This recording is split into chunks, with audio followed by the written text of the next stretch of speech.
الحمد لله والصلاة والسلام على سيدنا محمد وعلى آله وأصحابه أجمعين. الحمد لله والصلاة والسلام على سيدنا محمد وعلى آله وأصحابه أجمعين. أما بعد فأعوذ بالله من الشيطان الرجيم. بسم الله الرحمن الرحيم. لقد كان لكم في رسول الله أسوة حسنة. صدق الله العظيم. اللهم صل على سيدنا محمد النبي الأمي وعلى آله وأصحابه وسلم. اللهم صل على سيدنا محمد النبي الأمي وعلى آله وأصحابه وسلم. میرے معزز مسلمان بزرگوں، عزیز بھائیوں، امام الانبیاء سید البشر محمد الرسول اللہ صلی اللہ علیہ وسلم، آپ کی ولادت بسعادت ربیع الاول کے مہینے میں پیر کا دن، صبح صادق، صبح فجر کا وقت،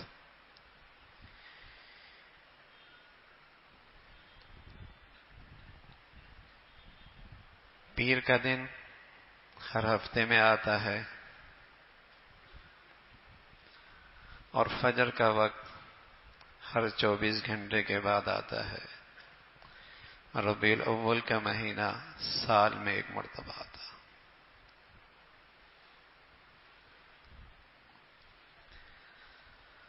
اور مسلمانوں کے لیے خوشی کا دن کوئی ایک دن نہیں ہے، ہر رات، ہر دن، ہر گھڑی خوشی کا دن ہے. نہ ہر پیر کا دن، نہ ہر دن کی صبح، نہ سال میں کوئی ایک تاریخ. مسلمانوں کے لیے تو اتنا بڑا انعام ہے، اللہ کی رحمت کا ہدیہ ہے. جب سے تشریف لائے اہل ایمان کے لیے ہر گھڑی خوشی کی اور شکر کی ہے.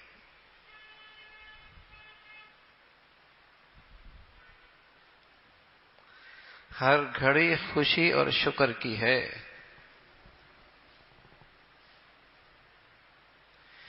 رسول اللہ صلی اللہ علیہ وسلم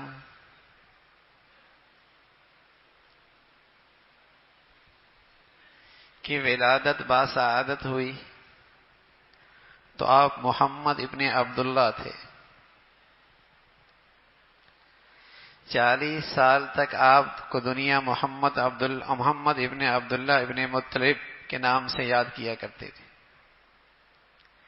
40 سال کے بعد جب وحی کا آغاز ہوا تو آپ کو دنیا رسول اللہ صلی اللہ علیہ وسلم کے نام سے یاد کرتے. ولادت سے لے کر 40 سال تک آپ نے کیا کیا وہ میرے اور آپ کے اختیار سے باہر ہے. کہ جہاں آپ کی پرورش ہوئی وہاں میری اور آپ کی پرورش نہیں ہو سکتی. اونٹ پر جہاں آپ نے تجارت کی وہاں میں اور آپ جا کر تجارت نہیں کر سکتے. بکریاں آپ نے کن جگہوں پہ چرائیں میں اور آپ اس کے مکلف نہیں ہیں. آپ تجارت کرنے کہاں تشریف لے گئے امت اس کی مکلف نہیں. لیکن 40 سال کے بعد سبحان اللہ رسول اللہ صلی اللہ علیہ وسلم کی ہر ادا اللہ سے محبت کا ذریعہ ہے. آپ کی ہر ادا امت کے پاس محفوظ بھی ہے اور امت کے لیے نجات کا ذریعہ بھی ہے. قیامت تک کے لیے کوئی ایک ادا بھی ایسی نہیں جو آج امت کے پاس اپنے حبیب کی زندگی کے کوئی وہ حصہ جو وحی آنے کے بعد ہے وہ غیر محفوظ ہو، اس لیے کہ اس میں اس امت کی نجات ہے، اس امت کی فلاح ہے، نمونہ ہے۔ اگر آج امت مسلمہ، جس امت مسلمہ کی اصل قدر و قیمت ہی آپ کی اتباع سے تھی، یہ امت مسلمہ کہلاتی ہی تب ہے جب وہ آپ کی زندگی کی اتباع کرنے والی ہو۔ اس امت کی اصل قدر و قیمت تھی ہی یہی، لیکن یہ آج امت اپنی نبی کی زندگی سے دور ہوتی چلی گئی تو آج پستی اور ذلت اور انتشار کا شکار ہو گئی۔ رسول اللہ صلی اللہ علیہ وسلم کی مبارک زندگی کا ایک پہلو جس کا تعلق تربیت سے ہے، انسان کی تربیت سے ہے، فرد کی تربیت سے ہے، آپ اسے ذرا دیکھیے، وہ انسان کی دنیا آخرت کی فلاح کا ضامن ہے۔ ایک پہلو فرد کی تربیت، رسول اللہ صلی اللہ علیہ وسلم فرمایا کرتے تھے میں دنیا میں آیا کیوں؟ مسلمان تھوڑا سا آگے بڑھے نا، آپ کی زندگی کے بارے میں یہ بھی سوچے کہ آپ کی تشریف آوری ہوئی کیوں،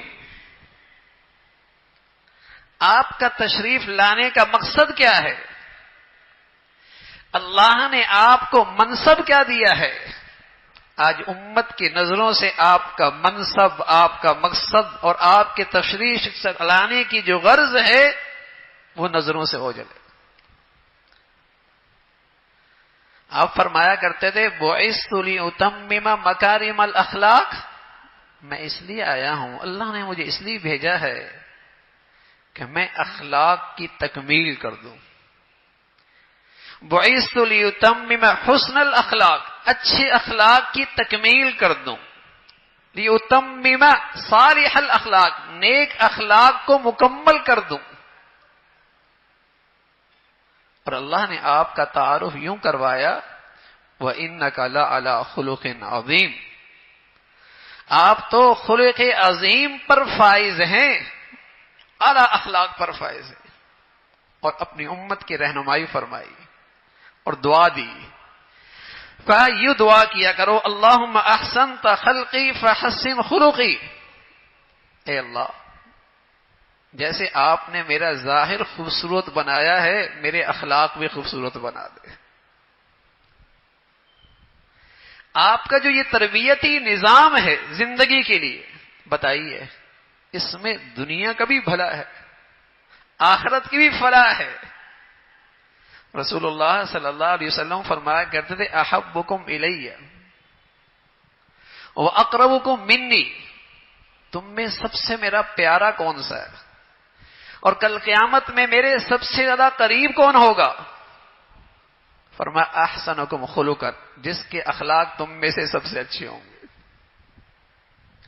تم میں میرا سب سے پیارا اور تم کا قیامت کے دن میرا سب سے زیادہ قریبی جس کے اخلاق سب سے اچھے ہوں گے۔ انس فرمانے لگے رضی اللہ تعالیٰ عنہ، رسول اللہ صلی اللہ علیہ وسلم ہیں، ایک دن مجھ سے کہنے لگے یا بنی ان تقدر ان تصبح وتمسی وليس في قلبك غش لاحد ففعل وذلك من سنتي ومن احب سنتي فقد احبني ومن احبني كان معي في الجنة۔ انس بیٹے، یا بنی، انس بیٹے سنو میری بات، اگر تم سے یہ ہو سکے کہ تمہارا رات دن یوں گزرے کہ تمہارے دل میں کسی کے لیے کھوٹ نہ ہو، سبحان اللہ، کسی کے لیے برائی نہ ہو، کسی لیے کینہ نہ ہو، کسی کے لیے بغض نہ ہو، میرے عزیزو آج امت اور نبی کے نام لیوا رسوا ہو رہی ہے، رسوا ہو رہی ہے۔ اس لیے کہ یہ نبی کے نام لیوے میں صرف نام کی حد تک کے کردار سے خالی ہے، اخلاق سے عاری ہے. ورنہ نبی کی امت اور ذلت، اور نبی کی امت اور پستی، اور نبی کی امت اور رسوا، اس کا تصور نہیں تھا امت میں. لیکن عملی پہلو سے یہ امت آج کس قدر انحراف کر رہی، عملی زندگی سے آج یہ امت کتنی عاری ہے. رسول اللہ صلی اللہ علیہ وسلم فرمانا کہ یا بنیا ان تقدر ان تصبح وتمسی ولیس فی قلب غش لاحد ففعل. اے بیٹے، اگر آپ سے ایسا ہوگے کہ تیری صبح شام یوں گزرے کہ تیرے دل میں کسی کا کھوٹ نہ ہو، ففعل، ایسا کر لے. اور آگے فرمایا وذالک من سنتی، میرا طریقہ تو یہی ہے، میری سنت تو یہی ہے کہ میرے دل میں کسی کے لیے برائی نہیں، کھوٹ نہیں، کینہ نہیں، بغض نہیں. وذالک من سنتی. فرمایا ومن احب سنتی فقد احبنی، جس نے میرے طریقے سے محبت کی، میرے عمل سے محبت کی، میری سیرت سے محبت کی، میرے خلق سے محبت کی، حقیقت میں یہی مجھ سے محبت کرنے والا، یہی مجھ سے محبت کرنے والا ہے. ومن احبنی، اور جس نے مجھ سے محبت کی، کان معی فی الجنہ، جنت میں میرے ساتھ ہوگا. سبحان اللہ. آج کوئی خوش نصیب آدمی روضہ رسول سے ہو کے آ جائے تو ہم رش کی نظر سے دیکھتے ہیں، اور دیکھنا بھی چاہیے. نصیب جاگے روضہ رسول سے ہو کے آ گیا، رش کی نظر سے دیکھتے ہیں اور دیکھنا بھی چاہیے. لیکن کیا خوش نصیب ہے کہ رسول اللہ صلی اللہ علیہ وسلم کے رفاقت آخری منزل میں، حقیقی منزل میں آپ کا قرب نصیب ہو رہا. لیکن قیمت چکانی ہوگی، اس کی قیمت چکانی ہوگی. اپنے پیارے نبی کے اخلاق کا حصہ زندگی میں لینا ہوگا. عام طور پہ ہمارے ہاں خدا ترسی، بزرگی، نیکی، یہ رائے اس شخص کے بارے میں ہوتی ہے جو شخص کثرت سے نماز پڑھتا ہو، کثرت سے نوافل پڑھتا ہو، کثرت سے روزے رکھتا ہو، کثرت سے حج عمرے کرتا ہو. اس کے بارے میں عام طور پہ رائے ہوتی ہے بڑا بزرگ ہے، بڑا نیک ہے، بڑا خدا ترس ہے. لیکن رسول اللہ صلی اللہ علیہ وسلم فرمانے لگے ان الرجل لا يدرك بحسن خلقه درجة صائم الليل وقائم درجة صائم النهار وقائم الليل او كما قال علیہ الصلوۃ والسلام. پیارے رسول صلی اللہ علیہ وسلم فرمایا ایک شخص اپنے اخلاق کے بدولت، اپنے اخلاق کے بدولت اس شخص کا مرتبہ پا سکتا ہے جس کی ساری زندگی قیام میں گزری اور ساری زندگی دن میں روزے سے گزاری. کون کر سکتا ہے؟ کون ایسا ہے جو زندگی کی ہر رات تہجد میں گزار دے، زندگی کا ہر دن روزے سے گزار دے؟ کون ایسا ہے؟ لیکن فرمایا بالفرض کوئی ایسا کر لے تو حسن اخلاق کی وہ قیمت ہے اللہ کے ہاں، اللہ رب العزت اس کو وہ مرتبہ نصیب فرما دے گی. اس لیے پیارے رسول صلی اللہ علیہ وسلم فرمایا کرتے تھے اکمل المؤمنین ایمانا احسنکم خلقا. کمال ایمان کی علامت یہی ہے کہ تمہارے اخلاق اچھے، تمہارے اخلاق اچھے. تو اگر آج امت اپنے نبی سے اس درجے تک محبت اور تعلق رکھے کہ اپنی نبی کی زندگی کو اپنے لیے نمونہ بنا لے، یہ معیار ہے. نبی کی زندگی معیار ہے. آپ کو اللہ نے بھیجا اس لیے ہے کہ آپ معیار قائم کر دیں کہ اللہ کو کیا پسند ہے، کیا ناپسند ہے. آپ وہ اسوہ حسنہ پیش کر دیں، وہ پیمانہ اس امت کو بتا دیں، انسانیت کو، کہ اللہ کے ہاں کیا پسندیدہ ہے، کیا ناپسندیدہ ہے، کس پر فلاح اور نجات ہے اور کس پر ناکامی ہے.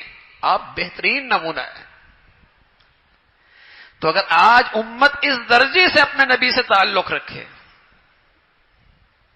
کہ عمل پہ آ جائے، نبی کے اخلاق پہ آ جائے، اب یقین جانیں اس کی ذلت کے دن ختم ہو جائیں، اس کی پستی کا سفر ختم ہو جائے. اس امت مسلمہ کی قدر و قیمت ہی یہی تھی. لیکن جب آج نے اپنے نبی کے منصب کا خیال نہ رکھا اور آپ کی مبارک زندگی کا لحاظ نہ کیا تو یہ امت آج اپنے وقار سے، اپنی شان و شوکت سے اور اپنی عزت سے محروم ہو گئی. آج یہ امت اپنے وقار سے، اپنی شان و شوکت سے، اپنی عزت سے محروم ہو گئی، اس لیے کہ اس نے اپنی نبی کی مبارک زندگی کی قدر نہیں کی. اللہ رب العزت کہہ رہے ہیں اگر تمہیں مجھ سے محبت کا دعویٰ ہے اور تم چاہتے ہو کہ میں بھی تم سے محبت کروں تو پھر میرے محبوب کی زندگی لے کے آؤ، تم سے بھی محبت ہو جائے گی. پھر میرے محبوب کی زندگی لے کے آؤ، تم سے بھی محبت ہو جائے گی. قل ان کنتم تحبون اللہ فاتبعونی یحببکم اللہ. تمہیں دعویٰ ہے کہ تمہیں اللہ سے محبت ہے اور اللہ تم سے محبت کرے تو پھر اس کی قیمت لاؤ نا. فاتبعونی، میرے محبوب کی زندگی اپناؤ. رسول اللہ صلی اللہ علیہ وسلم اللہ کے پیارے لاڈلے محبوب، کوئی اپنی زندگی میں میرے محبوب کا طریقہ لے کے آئے اور میرا محبوب بن جائے. اور سچ یہ ہے میرے عزیزو، ہمارا ایمان یہ ہے کہ انسان کی زندگی کے لیے نبی کی زندگی سے زیادہ خوبصورت کوئی طریقہ ہو ہی نہیں سکتا. زندگی گزارنے کا طریقہ پیارے حبیب کے طرز زندگی کے سوا کوئی ہو ہی نہیں سکتا. انسانیت کو جو انسانیت ملی ہے نا، وہ محبوب خدا صلی اللہ علیہ وسلم کے زندگی کی بدولت ملی ہے. تو آپ علیہ الصلوۃ والسلام کا جو مقصد ہے آنے کا دنیا میں، آپ کی بعثت کی جو غرض ہے، وہ آپ امت کو ایسی زندگی دے کر گئے جس میں اس امت کی دنیا آخرت کی فلاح اور کامرانی اور کامیابی ہے. یہ مقصد ہے. اور حضرات صحابہ رضوان اللہ علیہم اجمعین سبحان اللہ، وہ آپ کی بعثت کا مقصد سمجھتے تھے. آپ کی ہر ایک ایک ادا کو اپنایا، بلکہ نہ صرف اپنایا، اس میں اپنے لیے عزت سمجھی، اس میں اپنے لیے عزت اور سعادت سمجھی. دنیا کچھ بھی کہے، حضرت ربیع ابن عامر رضی اللہ تعالیٰ عنہ جب رستم کے دربار میں اس وقت کی سپر طاقت اور اس سپر طاقت کا جرنیل حضرت ربیع گئے جو رسول اللہ صلی اللہ علیہ وسلم کے سچے عاشق، سچے جانثار، تو کچھ نیچی چیز گر گئی. تو ربیع علیہ الصلوۃ والسلام کی ایک سنت یہ بھی ہے اگر صاف ہو تو اسے اٹھا لو، ہو سکتا ہے تمہارے کھانے کی برکت اسی میں ہو. اٹھانے لگے، کسی نے کونے ماری، کیا کر رہے ہو، دنیا کیا کہے گی، لوگوں کی نظریں ہیں تم پر، لوگ تانے دیں گے. تو یہ صحابی رسول کہنے لگے اترک سنت حبیبی لہؤلاء الحمقاء، میں ان احمقوں کی وجہ سے اپنے محبوب کا طریقہ نہیں چھوڑ سکتا، ان احمقوں کی وجہ سے اپنے نبی کی ادا نہیں چھوڑ سکتا. اور میرے عزیزو، نبی کی سنت میں قسم خدا کی اس امت کا اتفاق ہے، اس امت کا جوڑ ہے، اس امت کا آپس کی محبت ہے، اس امت کی وقار ہے، اس امت کی شان و شوکت ہے. اور جہاں یہ امت اپنے نبی کے طرز زندگی چھوڑے گی، نفرتوں کا شکار ہو جائے گی، فرقہ پرستی کا شکار ہو جائے گی، گروہ بندیوں کا شکار ہو جائے گی، ٹوٹ پھوٹ کا شکار ہو جائے گی. نبی کی سنت میں یہ طاقت ہے کہ وہ اس امت کو جوڑ دیتی، وہ اس امت کو پھر وہی شان و شوکت دلا سکتی. اور اگر اپنے نبی کا طرز چھوڑا، زندگی چھوڑی، تو پھر یہ امت فرقہ پرستی کا شکار ہو جائے گی، گروہ بندیوں میں تقسیم ہو جائے گی، پھر نفرتوں میں یہ ایک دوسرے کے لیے مصیبت بن جائے گی۔ تو میرے عزیزو، اپنے نبی صلی اللہ علیہ وسلم کی زندگی دیکھیے، آپ کی زندگی پڑھیے، آپ کی سنتوں کو اپنی زندگی میں جگہ دیجیے، پھر اللہ رب العزت آپ کو اپنی نبی کی سچی محبت اور اس میں اضافہ، اور کل حوض کوثر میں اپنی نبی کے ہاتھوں سے شفا اور شفاعت اور آپ کے ہاتھوں سے حوض کوثر پانی نصیب فرمائیں گے۔ اللہ رب العزت ہم سب کو ایسی مبارک زندگی نصیب فرمائے۔ وآخر دعوانا الحمدللہ رب العالمین۔